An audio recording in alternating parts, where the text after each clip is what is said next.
Long time no see. The main reason, of course, for being a long time no see is, well, wisdom teeth. We're doing something that I never thought I would do on this channel. We're playing the My Little Pony mod. I swore I'd never do this, but it was the only available option. So I decided I'd play the Ice Paw Directorate in the brand new update for one of my favourite Hearts of Iron 4 mods. Now, of course, because I am, you know, not a 10-year-old girl, I have not seen the My Little Pony film. Basically, the Storm King turned into stone, smashed, boom, bat, bat, bada, bat, pow, civil war. That's all you really need to know. So, now that there's a struggle, just like Alexander's empire had... Oh my god, those are dragons! Shh! And spirits. Dragons! I got dragons! Cool. Cool. Right, where was I? So who's our top tier? Ibis Icepaw herself. No idea who she is. She's an original character for this mod. Let's see. She's the rightful heir. Let's read.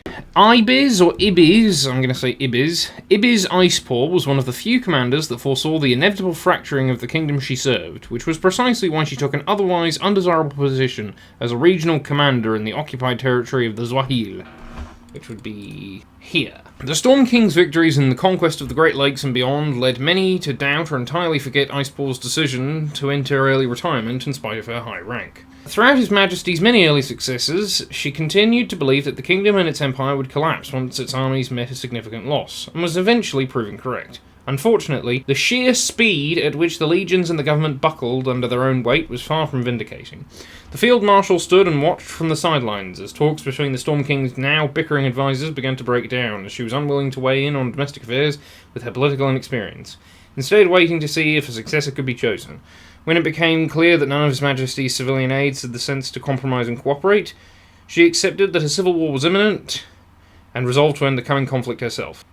Those that know Ibis would describe her as a calm and calculating individual. The less polite would point out her complete lack of charisma compared to her military associates. More than anything, she simply wishes to secure the stability of the realm for her kin and put an end to its many internal problems, seeking to avoid a repetition of the bloodshed and chaos of the ongoing civil war. But basically, the Storm King pulled an Alexander.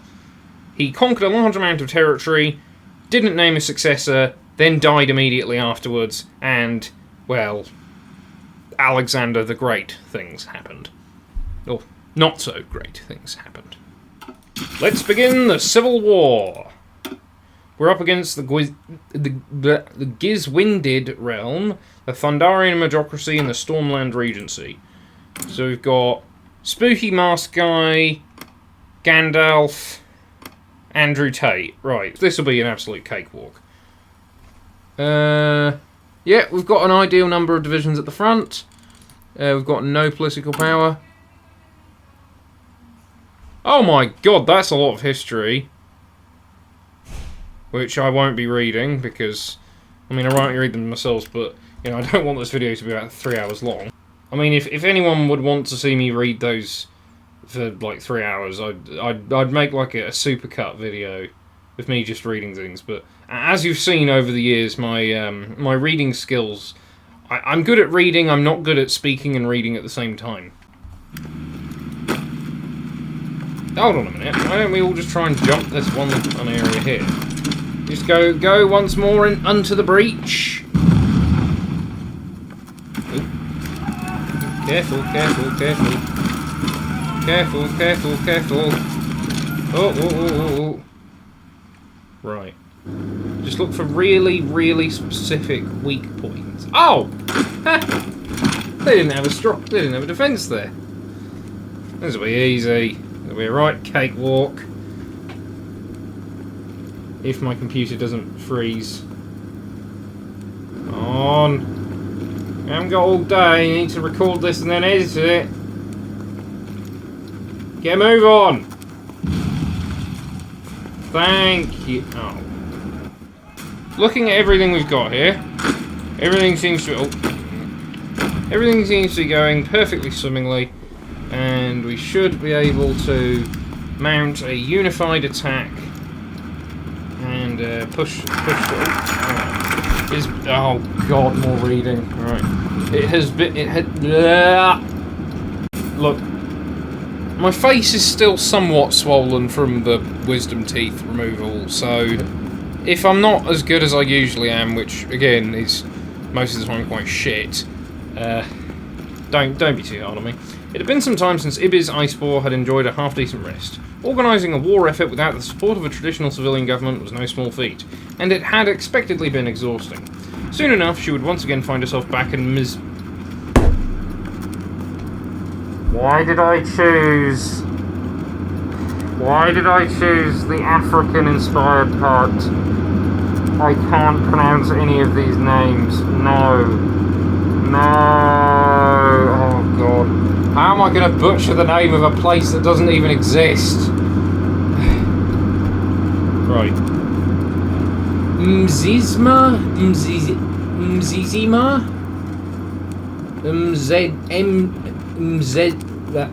Whatever. There, coordinating supply chains, doing her best to persuade the Uzarazi to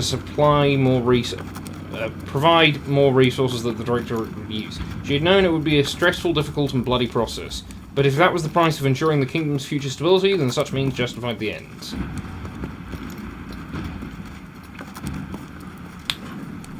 Because of the high quality of the video, I'm just going to leave that over there, so you can all read that for a bit.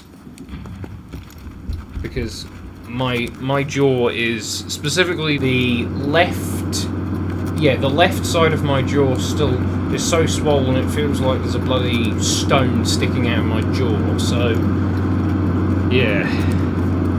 Ibi's sighed, allowing herself to smile just a little as she stood up once more. You may enter. And into the fire. Hey, war support. See, this is easy. Right, call up the garrisons. Well, hold on a second. Let's see where we control. Ijebi, Mzizima, Buckany, Zena. So we need to... Zwahil, Zalabar, Buckany, and Zena. So that would be... Zwahil, Zalabar, Buckany, and Zena. Oh, yeah, no. We all control these territories. Yeah. We'll get 4 divisions. This will be easy. 4 divisions. Right during the middle of a civil war. Oh, this will be the easiest pie. Right, right, let's go. Actually, I should do some sort of time-lapse thing. Yeah, I'll do a time-lapse thing.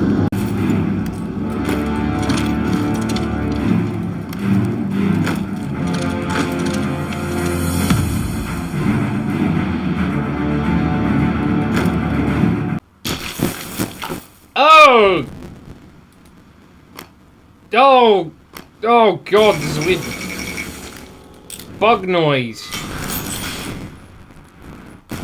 It's like I'm running the audio through an amplifier. What the hell is happening? Right, I've been able to cut off the audio, so I will be able to soldier on through.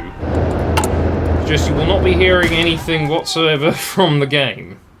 So you're just going to be greeted with the dulcet tones. We're going to just need to move down our garrison units. So yeah, defending from the mountains is a really good position. They've had to move their forces to deal with the others, so we should be able to just shorten our front line by moving in. This is a pretty unanimous thing, so we have been able to get some more easily defendable territory. Okay, I've got it. I've got the audio back to normal, so you're not just going to be lulled to sleep by my dulcet tones or toins. Honestly, I don't even know how that came out of me. Right. So, what's going on here is we're just going to have to work on... Yeah, we've got... yeah, it should be right now. There should be the divisions being raised up to help us. So we got the garrisons that we called up. That's good. So if I just go over there and find where they are. Here we go. 4 divisions to be trained up. Right. Yeah, that's good. Buried stock. Oh, rekindle the old forges. Alright, that should allow us to open up another military factory. So we should have some more equipment to be able to fend off against our enemies. Oh.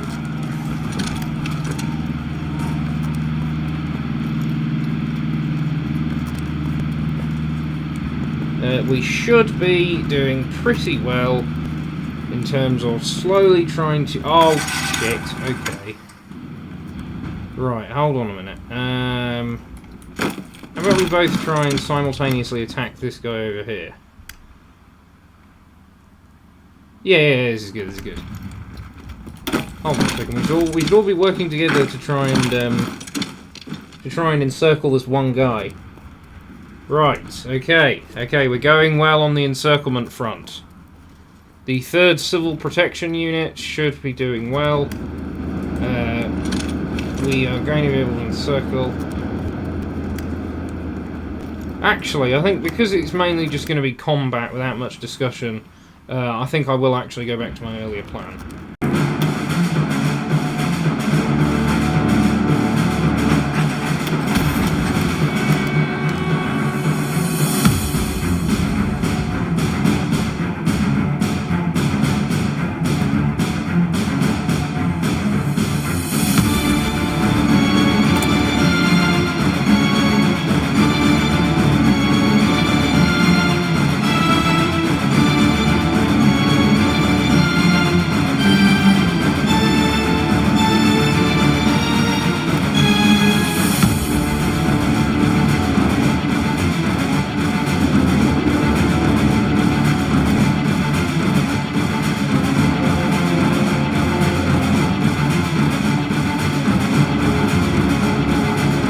Normally, I suck at Hoi 4. I don't know how I did so well just now. But what I do know is this guy must be completely focused on fighting his opponents. Yeah, okay, Biccolini, whatever, don't care.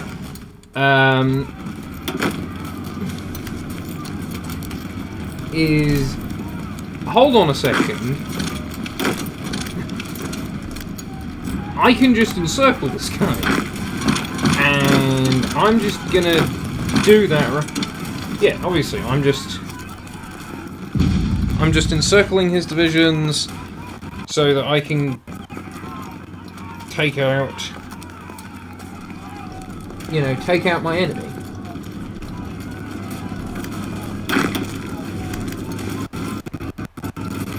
Alright, pop those divs. Right, now that I've done this... What I'm wondering is, right... Should I keep all of the... Because...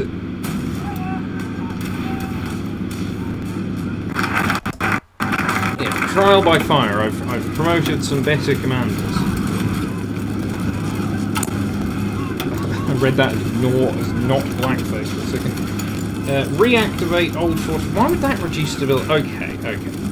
Uzarazi. The Uzarazi family are simultaneously our greatest allies and our worst enemies.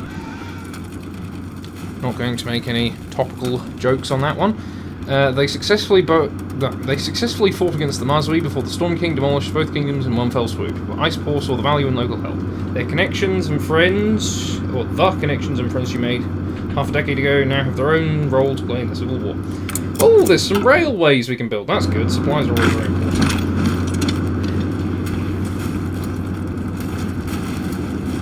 Even though it doesn't really seem like we're in that much trouble right now. I mean, we're doing great.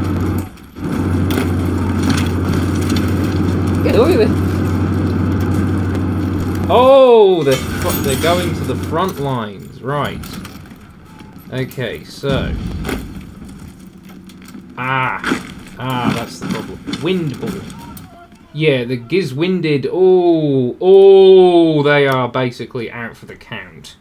We're gonna partition them. So, yeah, I suppose. Oh boy. Defend there. Well, you know, it is. We are slowly working on grinding down our enemies. Yeah. Nah, oh no! They're making a move. They've started. Actually, no. I think we should just focus on fighting the Gizwindids at the moment, so we don't get winded ourselves. Right. Yeah, no, this seems really easy.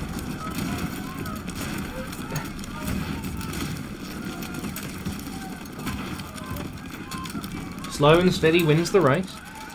Oh, Thundercliffs. That should be their last holdout. So, what's... Yeah, no. So, yeah, Karen has not fallen yet. It is defended still, annoyingly.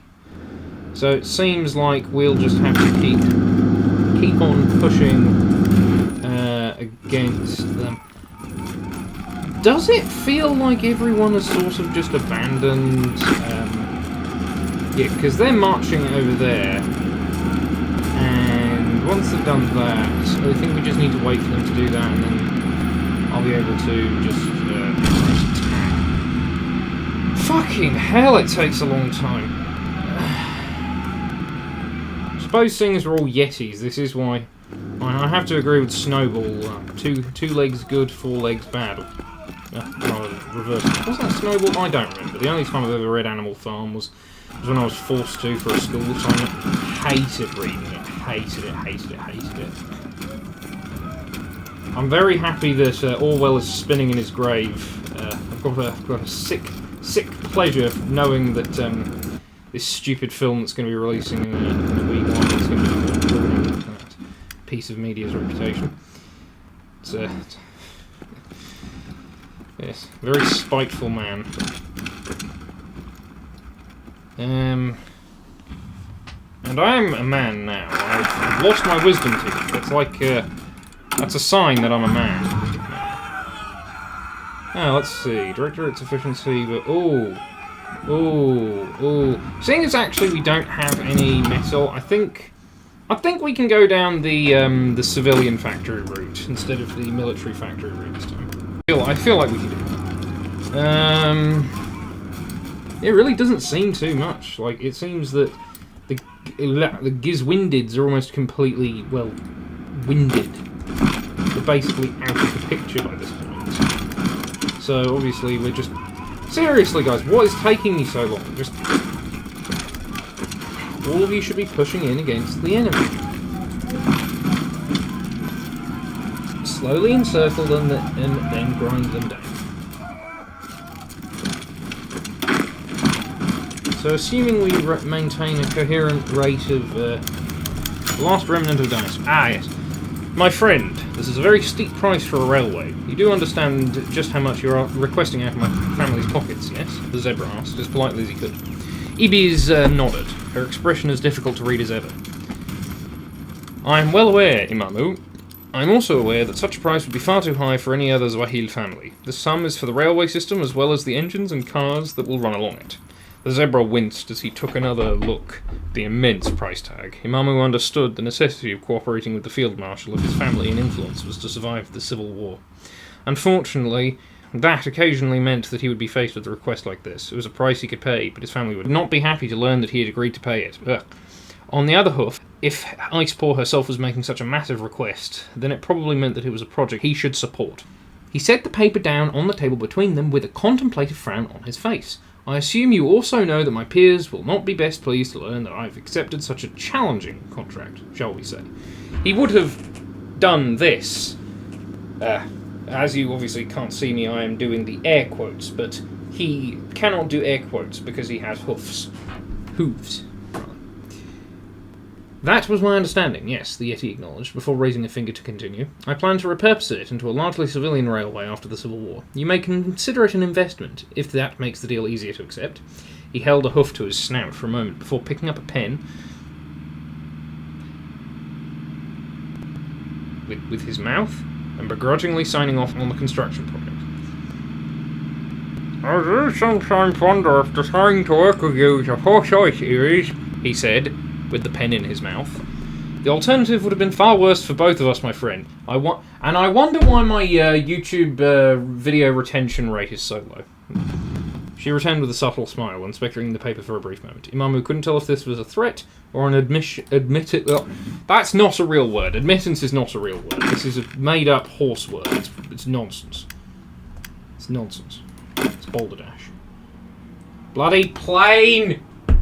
Don't you see I'm trying to record a video here? It seems that the easy part of our campaign is finished. Look, not conceded, has finished. Right.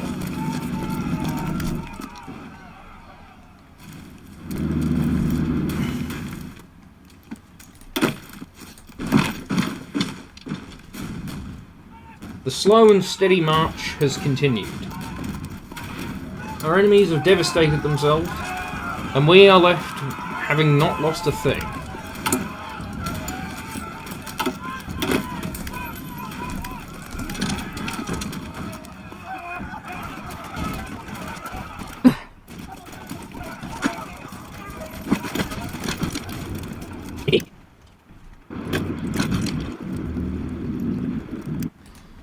The Stormland Regency, we need to get rid of whoever this is. We need to ice him.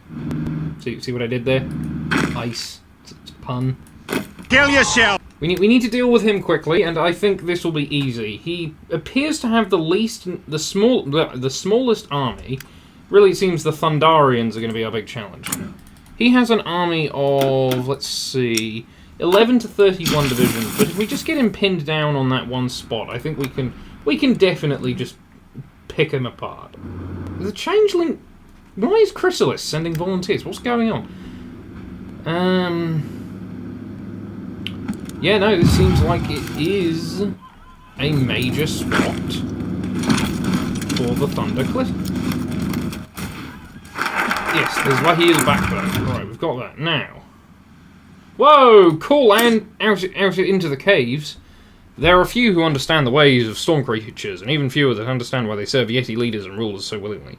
Some observers compared their relationship with regular Yetis to that of the Bronze Hill Dogs and Herslander Griffins during the Storm King's conquest, though their fealty is not necessarily granted only to one family of monarchs. They will answer our call. That's good. That's good. Yeah, we're just going to need to get rid of this guy and then just...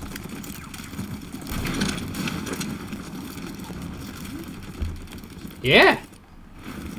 It's easy!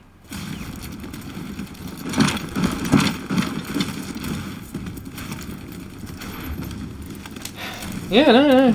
All we've got to do is just... Yeah. Okay, oh, shit. Seriously, how are the Gizwindids still going on? Ah!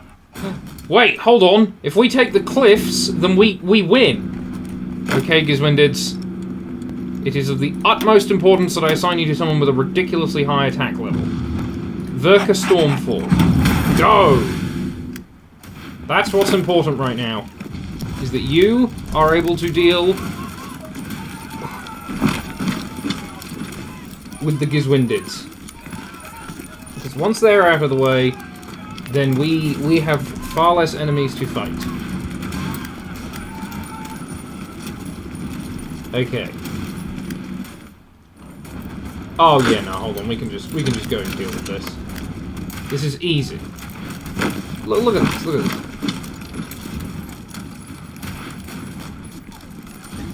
this. Look at this. This is the easiest thing in the world.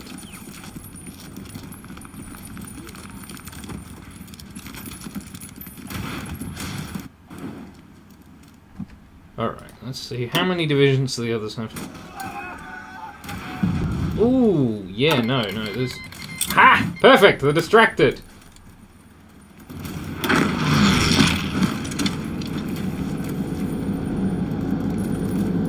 Oh, shit.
It wasn't an easy job, and they were both eager to get it done, but it was at least a pleasant reprieve from frontline combat. It would have been a slightly more enjoyable experience if it had not been for the fact that one of the two Yetis was a storm creature. That wasn't to say that storm creatures were not appreciated amongst Yetis, of course. Quite the opposite was true. But it was very difficult to make much conversation with one. They weren't much for talking. Did you know what we're looking for? Seems unlikely that they'd just put loose weapons in the ground, so I'd guess crates of some kind, the Yeti asked, finishing his sentence with another loud grunt as he shifted a full shovel to the side. The storm creature looked up and stared at him for a second or two, its bright eyes piercing the darkness of the night with only occasional blinks. Without a word, it threw aside its own oversized shovel and reached into the hole they had been digging, then proceeded to grab hold of something before wrenching it right out of the ground. After a few moments, it set the object in front of the Yeti with a grunt and tapped it. A sealed wooden crate. Reeling from the suddenness of the gesture and the demonstration of the creature's raw strength, the Yeti took a good look at the box with a slow nod. "I see." With that, it grunted and returned to its work, hunched over the hole and simply moving the dirt with its hands, now that they'd found the exact location of their prize. Eventually, the Yeti joined in once more, having resolved to not attempt small talk a second time. No wonder they're such good soldiers.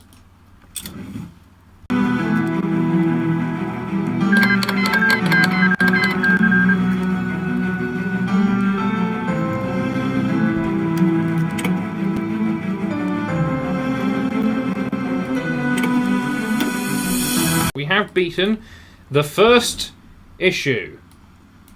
Now all we have to do is just get around to decisively fending off our opponents, who are just two other small, limited areas. Now that we've gotten rid of one opponent, I think it's very important that we make sure we have enough to keep going for all of them. I think ideally we should be focusing this front. Ideally we should take these divisions and sort of not agglomerate them, put them into one larger camp, nor Blackus, and put him to defending against these ones here versus putting herself to defend against these ones here. Obviously, we should just be able to overwhelm and then destroy the enemy if we are able to do so quickly. We should be able to overwhelm and then destroy the enemy. Right, let's see. Where's the rest of our divisions? Let's see.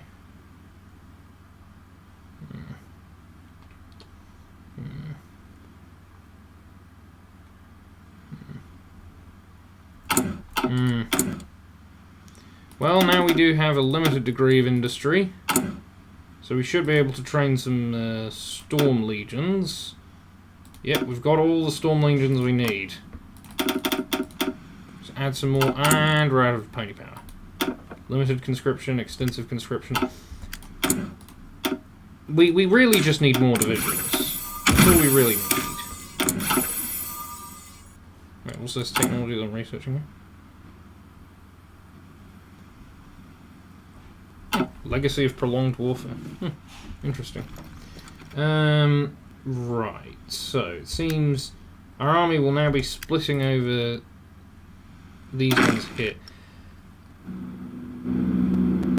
Okay, so it seems like maybe some of them are less important to have regarding this one here. And we should all pour these into Stormfall division, and then get that there.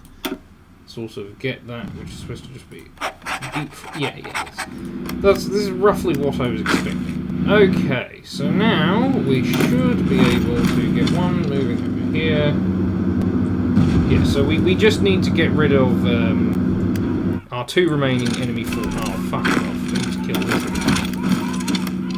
Yeah, we need to get rid of these guys. They're the problem. So, we've got the divisions.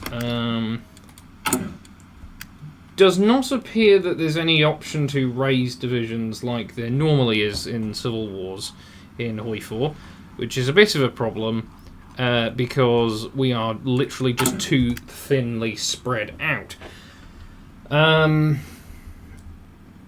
looking over all of this, it does seem like we're... Yeah. You can very clearly see we've defeated the Gizwindids. We have defeated many... Yeah, we've defeated the Gizwindids. We are now just against the Thundarian Magocracy and against the Stormland Regency. So there's really only 2 that we have to fight. Although we do have less divisions than the Stormland Regency, annoyingly. Summer Song Celebration, yada yada, whatever. Yeah, okay, this isn't particularly important or interesting. Yeah, no, it doesn't seem too bad. Crystal Fair, blech, yeah, understandable. I don't think we'll need to be doing anything with a naval invasion just quite yet. Just maybe we can try and cut off some of our rivals. Sort of build up a oh. Yeah, no, that's not good. What's the front line look here? Yeah, 11 division. Yeah, no, that's not enough. Maybe we need more. Well, actually, now that I think about it, we can probably merge all of these ones into here, and then just have this one sort of be like an all-round front line for that. So, yeah, that works. Oh, yeah, no, we can just directly attack into here. So, yeah, no, we can just go and attack, and once we've finally broken into the Eye of the Storm, yeah, okay, there's a bit of a loss of stability there.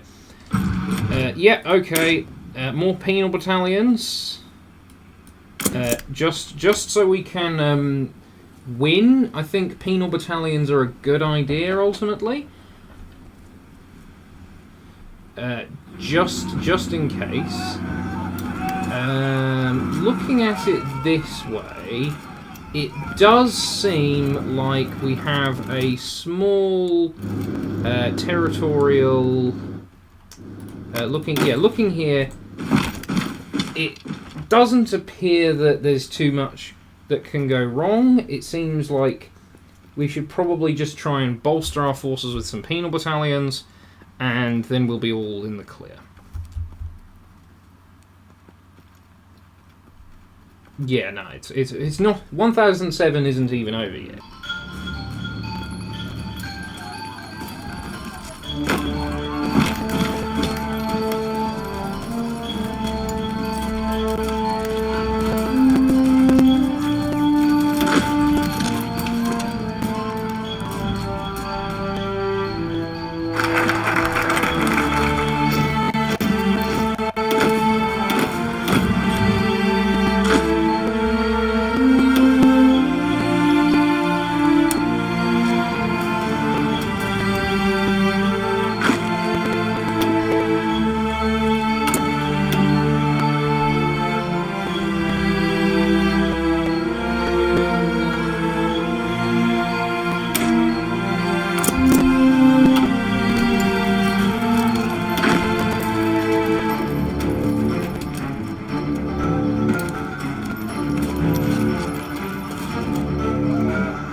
It seems that the last foe that we have is Andrew Tate. We've almost gotten down to the bottom of the barrel here. We're getting closer.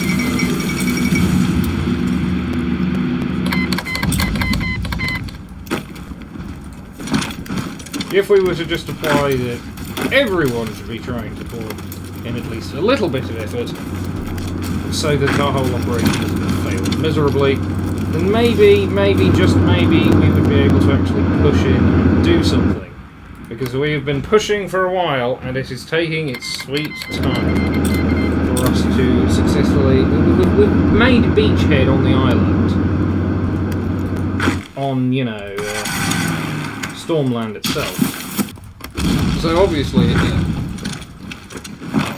there's a mountain range stopping us from going directly into there. Right, allow some divisions or so to push in a bit of effort. Begin breaking out, and we'll begin pushing our way in so that we can just shoot the bastard and bring it in. Well, there we go. We've taken... Oh, hold on a minute, we've not won yet. Still a bit of effort to do as we slowly move in across the island, but so far so good, you know. Right. Now what are we doing? Yes, we should probably be working together. In terms of the whole, well, it seems like we've sort of hit a limit, maybe? Maybe we've hit a limit, I'm not quite sure what we're doing really. We'll just need to push through some opponents.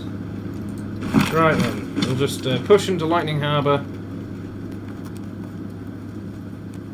Oh bollocks, there's still got a massive army, haven't they? No, hold on, we need to keep them occupied.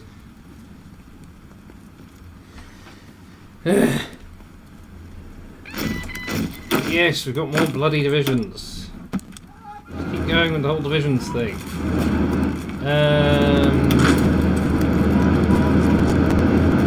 We're almost there. Oh, that's a fucking pain in the jaw. Oh, don't tell me I'm getting a toothache just after getting a wisdom teeth. No, bollocks. Right. Beyond that, aside from that, it seems we're very nearly capitulated. Seem to have they barely seem to have an army left. At this point, there's very little of an army left for us to actually fight. So it seems like we should just be going down here, marching in, and then just getting around to the whole business of taking our sweet time, eh? To get to where we're supposed to go. Because obviously Boltport is still not in our reach, so Lightning Harbour will have to do.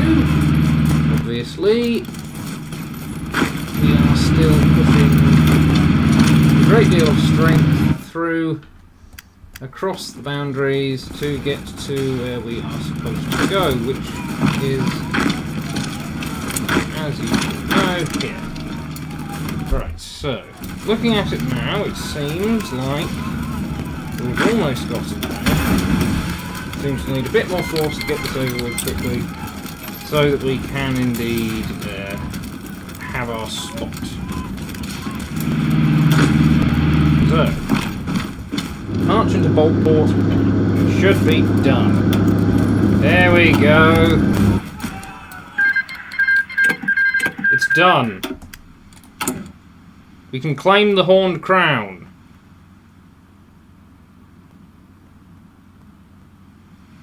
Oh, all militia divisions will be disbanded. What'll that do? Barely any Oh, obviously. There we are. I have the storm. So, looking at it now, it seems like we've done pretty well. Now that we've gotten this started, it seems we need to go all of the bits and bobs that were at one point or another controlled by the Storm Kingdom. It should be... let me see.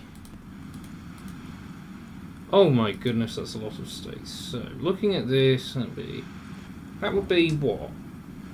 That would be almost half the continent. Actually, no, that would be more than half the continent. I mean, obviously, it would be the less developed half of the continent, but still, it would still be a mass whole bloody continent. I mean, good grief, it's a lot.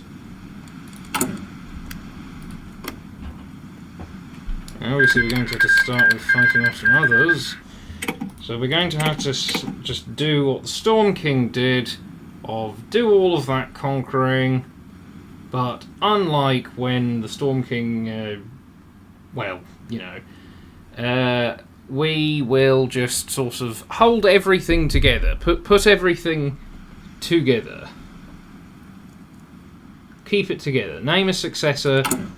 Don't do what Alexander did. Be less like Alexander, more like Caesar.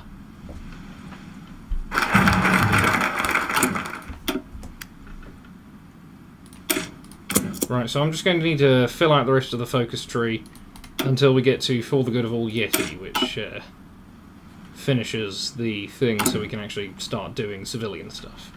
See you in a bit. A victory for pragmatism.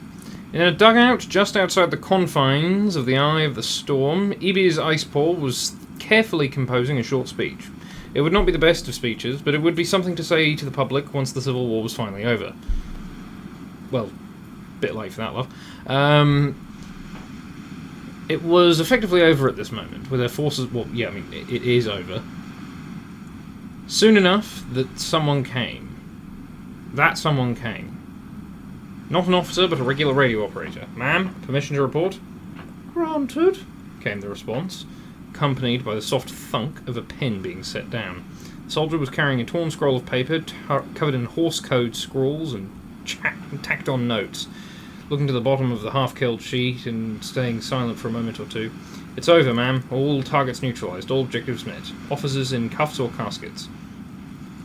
Overlooking at the understandable use of slang given the circumstances, Ibis simply sat staring at the opposite wall for a little while before speaking.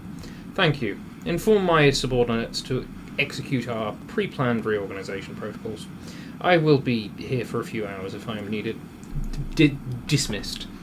Congratulations, the Yeti gave out as he left, before stopping at the front door for just a moment. Your Majesty. If she had remembered to ask his name, the new Storm Queen would probably have given the young Yeti a slap on the wrist for that. Unfortunately, or perhaps fortunately, Ibis almost immediately collapsed into a deep sleep as soon as he'd left the dugout, resting soundly on top of her exhausted notes. A short but well-earned rest. Oh no! Now that the Civil War is over, the time has come for us to begin stabilising the country. Now I will look at our national spirits. Aside from the Swahili collaboration and Royal Army, which we already had, and lending a hand, we also have regional resistance, plus 0.2 daily political power cost, minus 20% stability, plus 20% resistance target, and plus 10% resistance activity chance. Despite its capacity to mobilise large swaths of its population on short notice, the kingdom has never been a nation-state, and regional Yeti groups commonly prefer to fight instead of cooperate with one another. This lack of a unifying identity, and subsequent resistance to the new national government, has turned regionalism into a serious problem, with unsatisfied Yetis treating the administration as nothing more than another irritating neighbour. The Great Malaise. Oh no. 45% consumer goods factories. Minus 30% production efficiency retention, minus 15% production efficiency cap, minus 15% factory output, minus 15% dockyard output, minus 45% trade deal opinion factor. The Great Malaise is an economic phenomenon unique to the kingdom as a result of an existing acclimatization to wartime economics, itself entirely thanks to the Storm King's reign. Whilst other nations may have struggled to adapt to the chaotic conditions of a civil conflict, the loot accrued by the late king in tandem with existing wartime infrastructure has resulted in the succession war, leaving the realm with thankfully shallow scars. Ah, boy. A woman's work is never done, even if she's a Yeti, and also controlled by a man in another dimension. I think that's how the saying goes.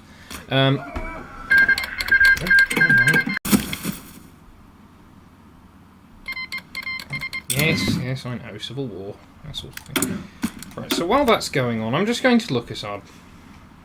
Well, we do have roads. We do have some very good roads, or rather railways, connecting things. However, there is not a road system per se. It seems like we should probably work on trying to connect, sort of, connect up the railroad systems to one another.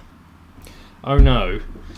Thanks in large part to the Storm King being unable to foresee his own demise, one of the many things he had forgotten how to formalise were the coronation procedures. He built a palace from the ground up, ordered the forging of the horned crown, and held a grandiose ceremony for the occasion. Ibis had no intention of openly discrediting what he had built, yet equally saw no need to repeat the first stage of his method. So it was that.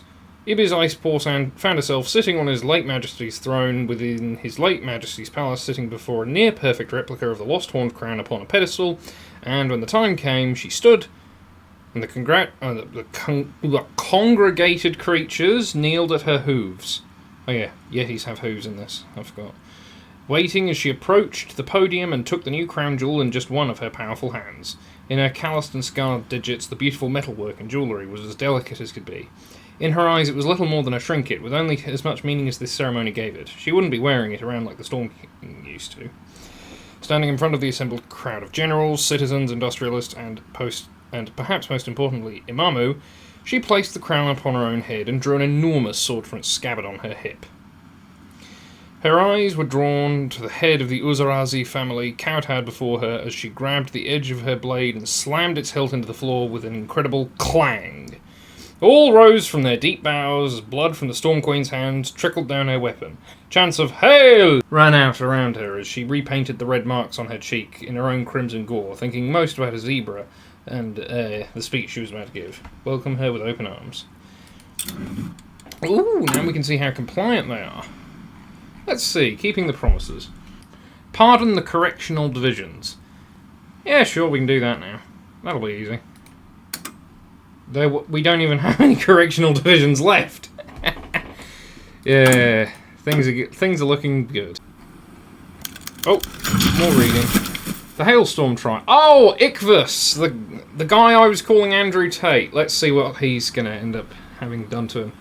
It was certainly a bizarre sight to see Iquus Hailstorm sitting in a courtroom. He looked entirely alien to this environment, which really wasn't far from the truth, considering how much effort he had put into staying out of prison. All that work was most likely going to be for nothing, at least if the Storm Queen and the much-maligned courts got their way. The former was currently sitting in the court's audience, along with several generals and a number of business creatures of all denominations. Essentially everyone of importance that had been wronged, scammed, or otherwise misled by the creature on trial during his tenure as the official regent of the kingdom and his prior service to the Storm King was in attendance. Calling to order the case of Iquus Hailstorm v. the Kingdom. The prosecution began, unusually holding in front of him a piece of paper which was printed on both sides. The defendant is charged with 18 counts of fraud, 76 counts of insider trading, 43 counts of embezzlement, 28 counts of money laundering, 14 counts of sanctioning murders, and 537 counts of assault of various denominations. Supposed offences sanctioned by but not committed by the defendant are to be addressed at a later date. Almost immediately, the attention in the room was on the offending party, as the absurd list of alleged offences, which, as the prosecutor had pointed out, was not actually a comprehensive collection of the crimes which he was likely responsible for. If anything, the list was drastically shorter than it could have been, and the jury was already looking dissatisfied. It wasn't exactly hard to see why. The prosecutor went on to list more than a dozen witnesses and experts that were being brought in to prove, in no uncertain terms, the guilt of the defending Yeti. Many of the observing creatures were smiling from ear to ear, knowing already that Iquus Hailstorm would never see another ray of sunlight so long as he lived. It wasn't every day that you got to see an unfettered sociopath like him get their just desserts in the proper way, and they were more than happy to sit in so that they could watch it all happen. As the prosecutor as the prosecutor finished listing off the evidence that they were presenting, Ebi's Icepaw leaned back in her seat ever so slightly. It had taken some serious willpower to not simply execute him upon his capture. But this was true justice at work. It had been well worth the wait. He's going all the way down. Ichthus Hailstorm will be sentenced to death.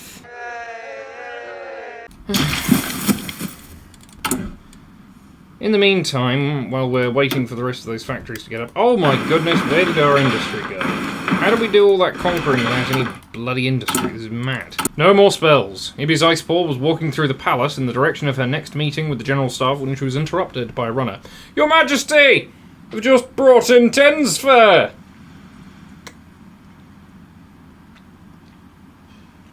She had barely the time to register the lad's belated bows. She immediately turned around and began walking with haste in the direction from which he had arrived. The exhausted deliverer of the message quickly stood up and rushed ahead of her with great haste, guiding her to the main hall of the palace on swift hooves. And a prisoner he certainly seemed at first glance. Tensfair Thunderbringer had been cuffed, thoroughly bound, dressed in some simple grey clothes, and was kneeling on the tiled floor before an officer and two evidently experienced storm creatures. Clearly, they had gone to great pains to search him for any more artifacts after his many stunts on the run, at least if his ruffled fur was any indication. Her Majesty calmly approached the prisoner and his entourage with a brutal expression. Casualty report? 5 Yetis, 2 storm creatures, local police forces, and soldiers. The officer replied immediately, saluting and standing at attention. Acceptable, if unfortunate. At ease, she replied simply. She looked the mage up and down at first, then took one in front of him for a better look. There was a kind of jealous rage in his eyes that she understood immediately, even if she didn't sympathise. A wretched excuse for a leader, indeed. Well, you got me, Tensfair noted, stifling a cough as he spoke through gritted teeth. But I feel sorry for you, Ibis. You'll never live up to him. No, you won't even come close. Even if you're twice as brutal, you'll amount to nothing, because you are nothing, a warrior with no vision and no respect. You've smeared your dirty hands on the Imperial legacy, and those smears will become a stain that rots this kingdom from the inside! He exclaimed with as much vitriol as he could muster. The Storm Queen stood up, turned to the officer with a slight smile, and said, Organise a firing squad. No sane lawyer will want to touch him.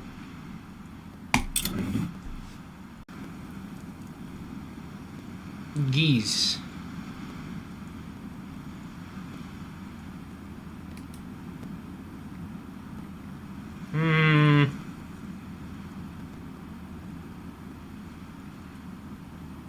It's best to please the zebras.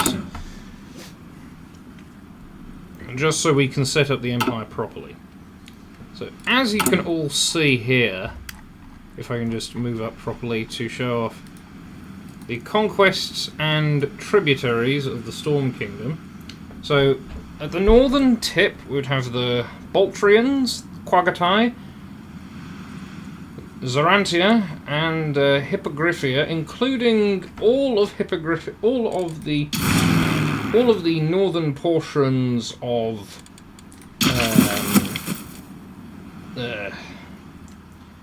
Zebrica, save for Chiroptera, and of course the actual. Oh, hold on, no, the Carthaginians will be included as well. Most of Carthage. So we will be in a long war. In for a long war indeed, if we're not able to adequately prepare against the hyenas. The Mozzie tribes are one thing, but the major threat here remains this. We'll need to find a way to deal with the bloody hyenas. Hyena. Things this whole peace thing's got me bored stiff. Ah, yes. The East has long been an area of immense strategic value, all the more in recent times for the hyenas' renewed interest in claiming their old territories. It is imperative that war infrastructure in the East... Ah, yes, very good. All we'll really need to do is, of course, use our vastly superior armed forces to completely wipe those hyenas off the map and take over all of their territory, not just the territory which belongs to us, or rather belonged to the wizard guy, but then all of the territory which they possess, and then put them under occupation just to test out the Imperial strategy again, as we get closer and closer to restoring the old Empire. The Storm King and his utterly destructive methods out of the picture, a lasting peace where their culture persists, however, under our rule, is possible. Before we can consider our future rule, however, we must consider the conquest itself.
Boom goes the dynamite.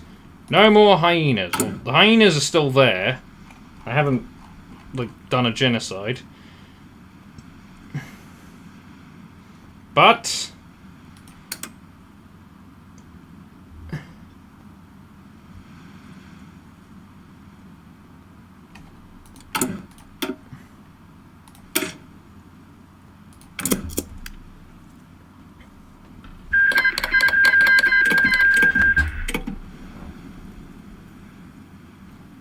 hold on a second, let me just check if that's mine. Oh yeah, we'll have to fight the Romans later. But I think we've had some fun today. We've had a decent amount of fun.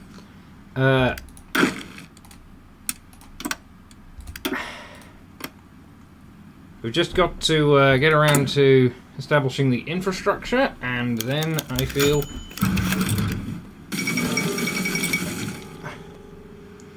once we've finally set up the infrastructure, then we can really get round to fully subjugating all of our former territory, including the old Kingdom of Zarche.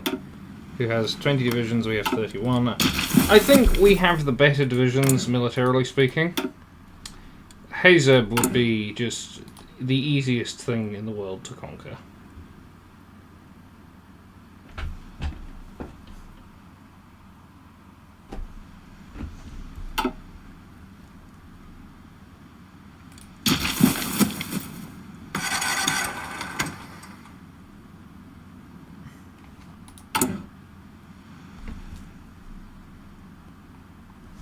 Occupation must provide occupations. There is no greater asset available to a collaborationist regime than the ability to provide employment opportunities and receive compliance in return. Well, I suppose the more compliance that we get, the better. After all, we have trained up three whole units. Yes, I see. We are slowly expanding along the territory. Planning, as it were. We have a great many plans. Dog meat recruits. The line into the recruitment office sprawled out far into the street, far enough to surprise the kind of hyenas that would scoff at such a sight. Many did, but ultimately there was nothing they could do. Even if there hadn't been armed Yeti guards to stop altercations from escalating, everyone in the town had considered coming down here at some point. How could they not have? The benefits offered, even to the lowliest of soldiers, were greater than those that any of the businesses could afford, or local businesses rather, or the few of them that had remained anyway. Zadid shuffled her paws and stuck her snout out to the side of the queue, catching the eye of the Yeti standing by the doorway to the building that she was about to enter. A tired and grumpy glance from the creature was enough to elicit a small yelp from the canine. Few of them had been prepared for just how intimidating the white-furred beasts were up close. And storm creatures were even worse. It was bad when you could tell that the towering apes were thinking about beating you to a pulp. You go from a pup to a pulp. Yet somehow the pinprick cyan eyes of those masked monsters scared her all the more for playing with her fear of the unknown. You could never tell what they were thinking. You would get to watch them, do as they asked, in whatever they deemed most efficient. Whatever way, I think. Next, bellowed one of the creatures from the inside. That's a bit of a shit bellow. As the line crawled forward another space, Zadid found herself face to face with the Yeti she'd just poorly snuck a glance at. To her surprise, the creature was grinning. "You look like you've seen a spirit in a shrine," he gave out nonchalantly. "Don't worry, we don't bite, most of the time. Looking at your clothes, I reckon you'd be better off with us, even if we did." Though she resented the assumption, the soldier wasn't wrong. "I don't have much in the way of choice." "Sorry about that. You're far from the only one whose life we've turned upside down," he said, quite mournfully, gesturing to the rest of the queue with the butt of his massive rifle. The apology landed on deaf ears and drew glares from some of the other hyenas in the line, though none of them acted on their latent anger. Zadid could only sigh and look down at her paws dejectedly, prompting the Yeti to get her attention again. "Hey, it's not so bad. The food's half decent. You get to travel. There's health benefits to look forward to after the service. This time next year, you could be standing where I am right now, well paid, and looking to leave and settle down with a lot of your costs taken care of," he added with an uncomfortably toothy smile. More importantly, it was better than another night in the streets. I'm sure this won't at all breed resentment. It's a very good idea and will not in any way breed resentment, I'm sure. And with that, I think that will be the end of today's episode. Bye!